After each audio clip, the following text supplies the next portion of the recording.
Assalamualaikum warahmatullahi wabarakatuh. Bismillahirrahmanirrahim. Kita lanjutkan ikhwah fillah, sahabat Ismail, para pendengar Radio Ismail AM 774 Bahagia Bersama Al-Quran, dan juga para pemirsa FB Abu Muhammad Duyono. Di kajian malam muhasabah kita melanjutkan yang dibahas di sesi pertama tadi, yaitu skema murabaha. Permasalahan terjadi ketika nasabah ingin melunasi sebelum waktunya atau pelunasan sebelum jatuh tempo atau PSJT. Ini muncullah di situ harga beli itu identik dengan pokok hutang, ya, pokok hutang, sehingga muncul di sana yang dicontohkan di sini adalah harga beli 200, DP-nya 40, harga beli bank 160, marginnya adalah 238 juta 080.000, sehingga harga jual banknya adalah 398.080.000. Nah, ini yang muncul ketika PSJT. Mereka masyarakat tahu ada pokok pinjaman 160, ya, pokok pinjaman 160. Nah, selain itu pula di bawahnya muncul biaya-biaya yang masih harus disiapkan. Di sini ada biaya notaris, biaya asuransi jiwa, biaya asuransi kebakaran. Ini dibulatkan dari satu kali angsuran biaya ini kira-kira sekitar 10%. Nah, dibulatkan dari 200 kurang 40 160, jadi 10% dari 90 itu 16 juta. Sehingga masyarakat ini ketika ingin berakad harus butuh uang 56 juta, ya, 56 juta. Nah, problem pertama jelas tadi itu pada saat mereka ingin melunasi sebelum jatuh waktu atau sebelum jatuh tempo. Ingat di situ ada pokok 160 juta, ya, 160 juta. Ini yang sering terjadi, padahal yang namanya akad murabaha itu tidak ada lagi pokok, tidak ada lagi margin, ya. Karena yang namanya murabaha itu adalah yang kita tentukan, yang kita sepakati pada saat akad itu adalah harga jual, ya. Harga jual ini ada di pasal pertama poin 6, bahwa harga jual itu adalah harga beli bank plus margin. Nah, di situ harga beli banknya 160, marginnya 238.080, maka harga jual bank di situ adalah 398.080, ya. Jadi 398 itulah kewajiban yang harus diselesaikan oleh masyarakat. Jadi bukan 160, ya, tapi 398.080.000, ya, 398.080.080. Nah, ini problem pertama, yaitu pada saat PSJT. Ya, jadi kita bisa jelaskan di situ. Jadi ketika akad murabah tidak ada lagi pokok, ya. Jadi yang harus diselesaikan oleh masyarakat adalah harga jual bank tersebut, ya, harga jual bank tersebut. Taib, ya. Nah, yang kedua di konsep ini adalah masih muncul di sini adalah biaya asuransi. Biaya asuransi, baik asuransi jiwa maupun asuransi kebakaran. Nah, ini ada sebagian masyarakat yang alergi dengan kata biaya asuransi, sehingga kadang-kadang pada mau berakad ketika membaca ada biaya asuransi nggak jadi akad. Nah, ini kenapa? Ini pemahaman. Ini pemahaman. Oh, ada juga yang ingin meyakinkan, jangan kita sama pemahaman yang kita pahamin. Harusnya kita sebagai orang jasa harus bisa mengakomodir ini. Karena orang-orang yang punya paham seperti ini, mereka tidak mau asuransi, mereka tauhidnya kepada Allahnya Masya Allah. Ini yang harusnya menjadi perhatian para praktisi bank syariah. Karena mereka takut untuk tidak bayar hutang ketika mereka berani. Bukan dia hanya untuk menghindari biaya. Nah, ini juga bisa menjadi concern, bisa menjadi perhatian, bisa menjadi kita untuk dialog di sini. Yang nggak mau asuransi, tidak mau muncul asuransi, dia biasanya akan membuat surat pernyataan bahwa ahli warisnya akan bertanggung jawab. Nah, buat itu. Dan juga malah justru kadang-kadang dia melebihkan itu yang namanya apa? Jaminan. Ya. Ini kalau misalnya ini jaminan ini tambah nih pegang. Ini orang-orang yang betul-betul dia tidak mau ada asuransi di situ. Nah, harusnya kita sebagai praktisi bank syariah ini bisa mengakomodir itu, ya, karena saudara kita yang punya pemahaman ini ya, harusnya bisa kita jadikan nasabah juga, bukannya ditolak nggak bisa ngikutin gitu kan, ya. Ini juga jadi perhatian juga sebagai komponen apa yang harusnya menjadi mitigasi daripada bank syariah itu bisa disampaikan kepada nasabah tersebut. Anda kalau nggak mau asuransi, Anda buat surat pernyataan. Kalau terjadi hal-hal yang tidak diinginkan, bagaimana ahli warisnya buat surat pernyataan, atau setelah itu tambah lagi itu jaminan. Pegang ini kalau nggak percaya. Wah, Masya Allah. Ya, ini mudah-mudahan ya alhamdulillah ini di tempat saya bekerja bisa diakomodir, ya, sepanjang itu semua bisa sama-sama menguntungkan, sama-sama bisa menjaga, ya, menjaga. Alhamdulillah, ya. Nah, tapi di konsep ini permasalahannya masih ada asuransi, dan ini bisa kadang-kadang menjadi dialog antara praktisi bank syariah dan nasabah. Terus yang ketiga, di sini masalahnya juga saya beli kok ada biaya-biaya. Nggak jauh beda dengan kita minjam uang di bank konvensional. Ada biaya notaris, ada biaya materai, ya. Nah, biaya-biaya itu muncul di sini. Ini juga menjadi problem bagi mereka.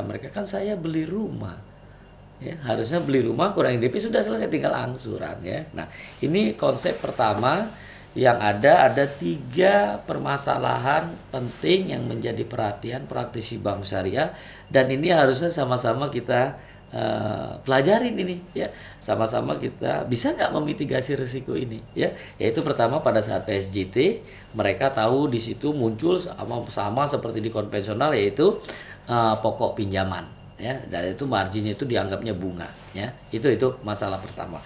Yang kedua, ada asuransi. Karena sebagian masyarakat kita ada satu komunitas juga ada yang tidak mau ada muncul asuransi di sana. Nah, lebih baik batal akadnya. Nah, ini kan sayang nih.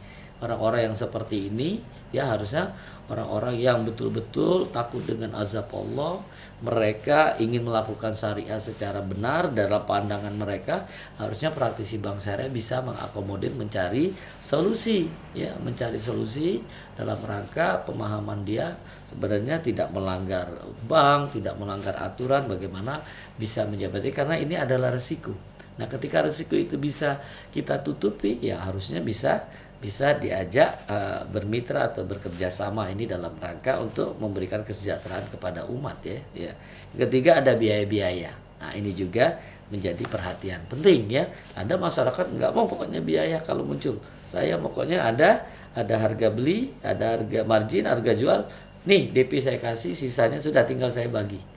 Ya, ada yang punya pemahaman seperti itu. Ya, mudah-mudahan ini bisa menjadi perhatian bahwa konsep ini, ya, sebenarnya konsep sesuai dengan aturan Dewan Syariah Nasional, tapi kalau misalnya masyarakat tidak mau, bagaimana kita akan menghindari supaya problem pertama ini bisa hilang, ya. PSJT, ya, pada PSJT supaya tidak muncul lagi harga beli bank, kita masuk ke skema kedua. Yaitu ada di halaman 151, di mana di sini juga bank, di sini harga beli bank, jadi bank membeli seluruhan ini. Jadi untuk menutupinya bank harus beli seluruhan. Ya, seperti beli rumah tadi, beli seluruhannya. Jadi harga beli itu bank semua yang beli. Tidak pakai DP di situ. Harga beli bank, ya, ketika 200 itu adalah bank yang beli semuanya. Ya, bukan 160, ya. Jadi bank beli 200. Setelah itu marginnya kita ambil tadi margin yang sama, 238.080. Ya, maka harga jual banknya apa? 438.080.000, ya, jadi 438. DP-nya tetap tadi yang namanya 40 juta, ya, jadi sisa kewajiban menjadi 398.080, sama. Tapi apa ini problem pertama PSJT tadi, dia tidak muncul lagi harga 160 di sana. Ya, tapi yang keduanya masih tetap ada biaya-biaya sama persis. Jadi problem yang di konsep kedua ini, masyarakat tinggal 2. Di situ masih muncul asuransi dan biaya-biaya. biaya-biaya. Ini problemnya ya, sehingga masih juga dialog ketika kita pakai skema yang kedua ya. Ini skema kedua ini merujuk semua aturan-aturan Dewan Syariah Nasional ya, di Fatwa nomor 4 tahun 2000. Harga beli bank, margin, harga jual, ini pasal pertama ya, poin 6. DP-nya pasal 2 ayat 7 poin A, bahwa DP ini mengurangi harga jual. Jadi harga jual bank itu 438, DP-nya 40 sehingga sisa harganya 398.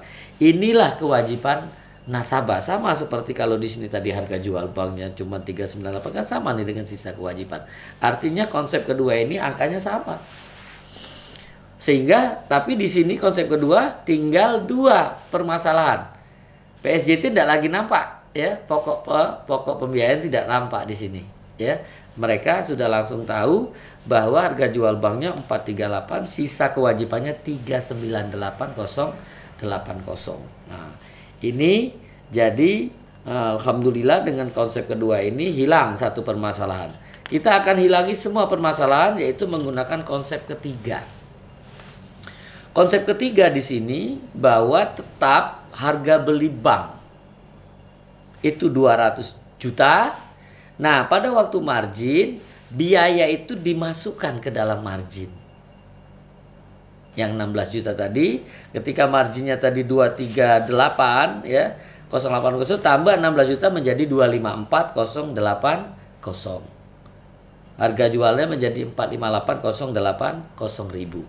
Nah, DP tetap yang dikeluarkan nasabah yaitu 56. 40 tambah 16. Jadi 56.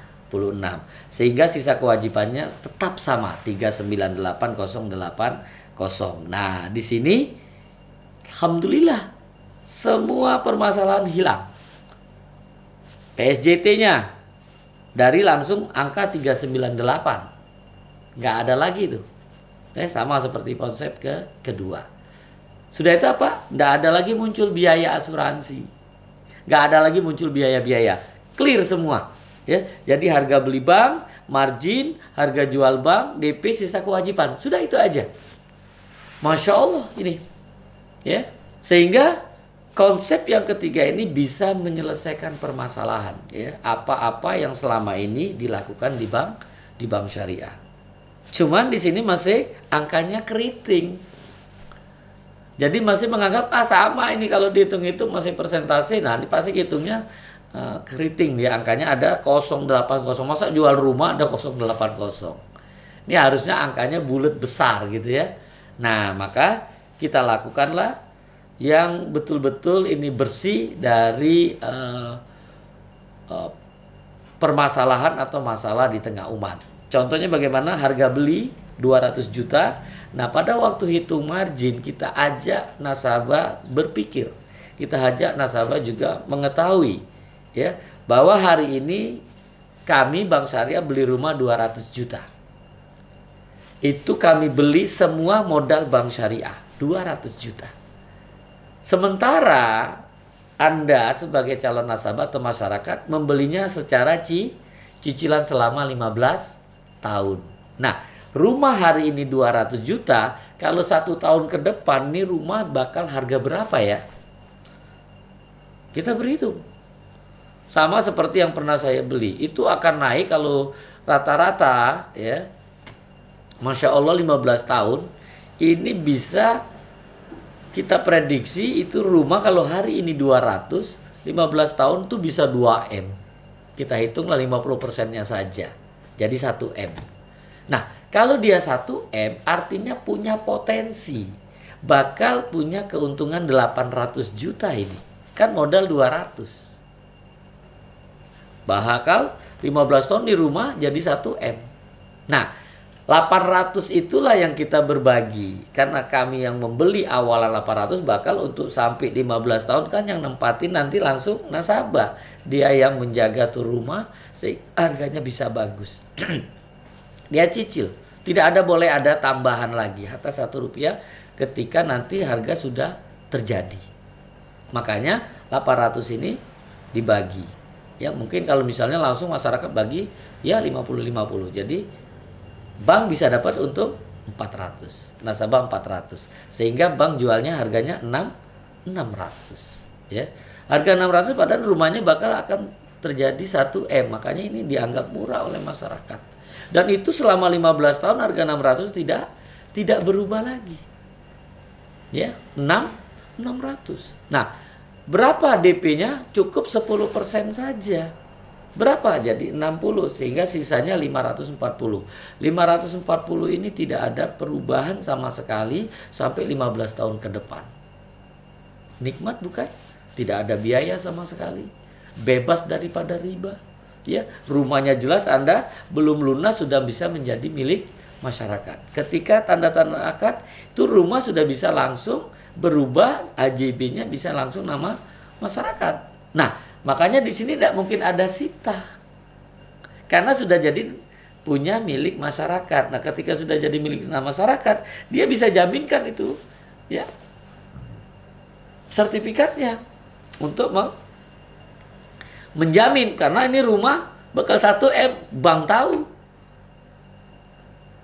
Ya kan aman. Masya Allah. Ya. Ini kalau ini sudah jelas, inilah yang harusnya diharapkan sehingga apa? Biaya-biaya nggak ada lagi.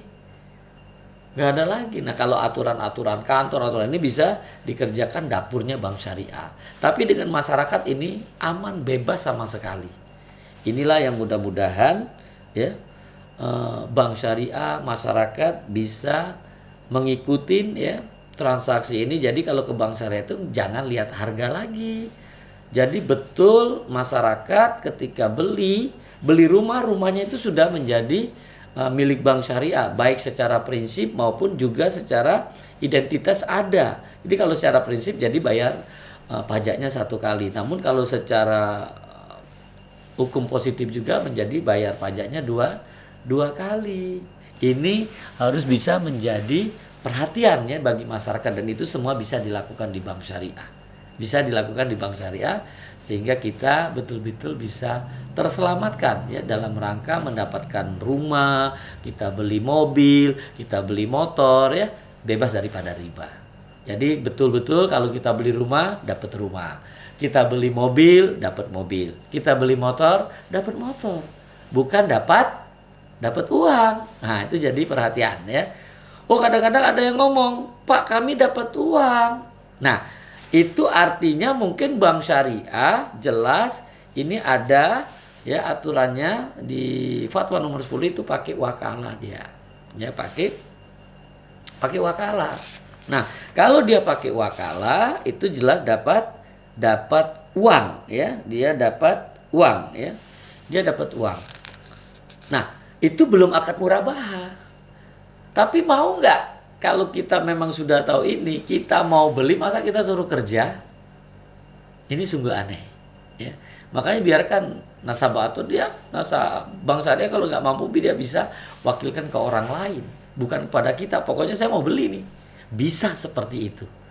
Ya, karena kalau digunakan wakalah bagi yang tahu konsep wakalah itu sendiri, bank syariah itu risikonya tinggi kalau menggunakan wakalah. Ya. Iya, karena kita memberi kuasa. Nah, untuk memberi kuasa ini pasti yang harus kita kuasakan orang yang ahli, orang yang amanah, orang yang jujur, gitu kan? Karena setelah dia membeli barang tersebut diserahkan dulu kepada bank syariah. Bank syariah teliti, cocok. Nah, setelah dimiliki bank syariah baru diakadkan murabahah. Ini yang benar. Jadi pakai wakalah pun tidak masalah. Karena ini akad syariat untuk memudahkan. Ya, jadi semuanya bisa dilakukan kalau kita sama-sama memahami ya. Taib ya. Ini mudah-mudahan praktek murabahah di 3 kondisi pada saat jatuh tempo, pada saat yang memahami ada asuransi, yang memahami ada biaya bisa hilang ya dengan menggunakan skema murabahah yang keempat yang sesuai dengan syariat, harga beli bank, sudah itu margin, harga jual bank, DP dan sisa kewajiban tanpa ada biaya lagi karena semua biaya-biaya itu masuk ke dalam harga jual ya sehingga ini bisa menyelamatkan daripada selisih pandangan yang ada di masyarakat dan masa bank syariahnya bisa cepat berkembang ya. Insya Allah hidup berkah tanpa riba. Mungkin itu para pemirsa dan juga sahabat daripada Radio Ismail dimanapun antum berada yang sedang menyimak atau mendengarkan kajian ini, bisa memberikan pencerahan, kita bisa muhasabah pada malam hari ini, sehingga ketika kita dapat rumah, kita dapat mobil, dapat motor, terbebas daripada riba. Insya Allah hidup berkah tanpa riba.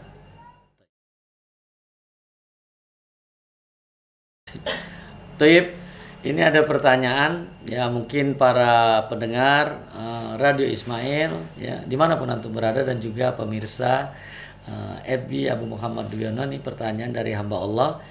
Nah, beliau ini adalah seorang lulusan daripada jurusan ekonomi syariah. Dia tanya apakah bisa menjadi pegawai bank syariah. Jawabannya bisa. Terus jurusannya apa? Di bank syariah itu banyak sekali, dan kalau dia jurusan perbankan syariah, ya tafadhol ya, kita dengan senang hati kita berharap masyarakat yang sudah hadir mempelajari ilmu tentang perbankan syariah, harapannya memang muncul di tengah-tengah saat ini begitu banyak menjamurnya perbankan syariah. Ya, juga koperasi syariah, juga BPRS ya, BPRS syariah gitu ya, dan BMT ini harusnya dipenuhi oleh para anak-anak kita yang baru lulus ya, dari mereka yang mengambil jurusan perbankan syariah atau ekonomi syariah, sehingga dalam pelaksanaannya mereka ruhnya itu sudah satu. Yang mana saat ini sebagian besar praktisi perbankan syariah ini kan ruhnya masih mereka yang belajar di ekonomi konvensional ya. Jadi ekonomi konvensional dia datang karena tesnya masih TOEFL ya. Kita berharap ke depan ini tesnya betul-betul dengan akidah seorang muslim, bisa membaca Al-Qur'an, itu dasar pondasi ya untuk bisa menjadi praktisi perbankan syariah, sehingga ketika ketemu dengan masyarakat tidak hanya produk tapi dalam kehidupan ya, dalam kehidupan sehari-harinya, dari bangun tidur sampai tidur kembali, itu rujukannya Al-Quran was sunnah yang dipahami oleh para sahabat, sehingga betul-betul masyarakat itu melihat praktisi bank syariah ini betul-betul itu hukum Islam yang berjalan ya. Jadi tidak dia menjadi praktisi bank syariah, keluar dari bank syariah kelihatan langsung dia tidak syar'inya ya. Ini kan nauzubillah ya. Jadi kalau kita sudah merujuk kepada praktisi bank syariah, karena kalau praktisi syariah ini tidak hanya bekerja di bank tapi berharap keluar dari bank itu juga membawa pribadi ini betul-betul muslim yang kafah. Seperti itu. Wallahu a'lam. Iya. Ini saya kasih kepada pendengar Radio Ismail AM 774 Bahagia Bersama Al-Quran, dan juga pemirsa FB Abu Muhammad Duyono, yaitu ini ada fatwa nomor 6161, dan ini biasanya sering muncul ya, tapi ini mungkin tidak muncul. Ini ada pertanyaan seperti ini: apakah pengambilan keuntungan dibatasi dalam pandangan Islam ya? Apakah pengambilan keuntungan dibatasi dalam pandangan Islam? Jika demikian keadaannya, lalu berapakah batas minimumnya ataukah tidak terbatas? Ya, dan bagaimana Anda menafsirkan hal tersebut?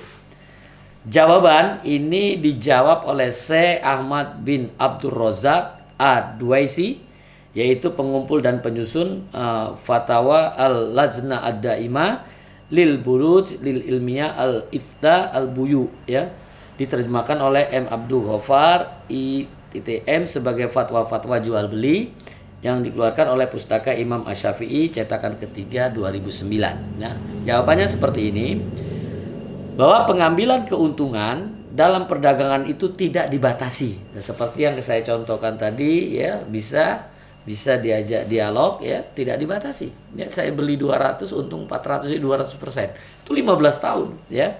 Tetapi tergantung pada permintaan dan penawaran ya, supply and demand. Banyak atau sedikitnya itu ya. Jadi kita harus tahu ya, jadi sesuai dengan permintaan. Tapi berapapun yang diberikan itu tidak ada batasnya. Tetapi dianjurkan bagi seorang muslim baik seorang pedagang atau bukan, untuk memberi kemudahan atau toleransi dalam jual beli, serta tidak memanfaatkan saat lengah pemiliknya, sehingga mengakibatkan terjadinya penipuan dalam menjual maupun membeli. Tetapi hendaklah hak-hak ukhuwah Islamiyah senantiasa dijunjung tinggi. Ini yang harusnya kita pahami bersama.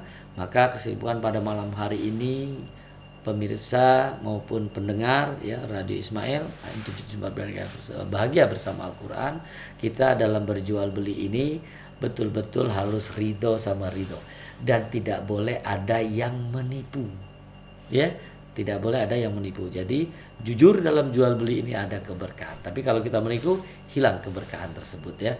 Mudah-mudahan di kesempatan malam hari ini di dalam kajian muhasabah ini bisa memberikan pencerahan kepada kita semua, sehingga kita kembali ke jalan yang diridhoin oleh Allah Subhanahu wa taala, dan mudah-mudahan pada malam hari ini menjadi wasilah kita untuk dipertemukan Allah nanti di jannah. Itu saja mungkin ihwafillah, mudah-mudahan kita semua yang mendengarkan, yang juga melihat ya kajian pada malam hari ini, semuanya diberikan keberkahan oleh Allah Subhanahu wa taala. Ya, kita kembalikan ke studio. Sebelumnya kita tutup ya dari kajian ini dengan kafaratul majlis. Subhanaka Allahumma wa bihamdika asyhadu la ilaha illa anta astaghfiruka wa atubu ilaik. Assalamualaikum warahmatullahi wabarakatuh.